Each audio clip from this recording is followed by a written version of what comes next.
This is Gorilla Glue. It lasts only a limited amount of time before it starts to dry up inside. This is cement. It holds just about anything. I've done cement before with Gorilla Glue.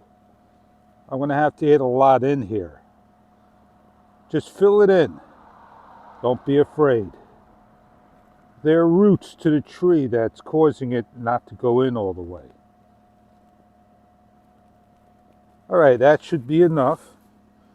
And what you're going to do to activate Gorilla Glue is take some water. Don't be afraid to put water on it. Over time, it's going to, expand. We'll come back, let it dry. I'm going to do the same thing to the other side, over there. I'm going to add Gorilla Glue right here, so it can hold.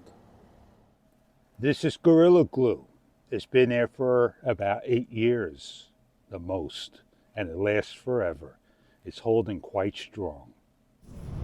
This is what it looks like when it dries. Make sure you don't get it off on anything. I added just a little bit more, and I am going to just wet it down, and that'll last a very, very long time.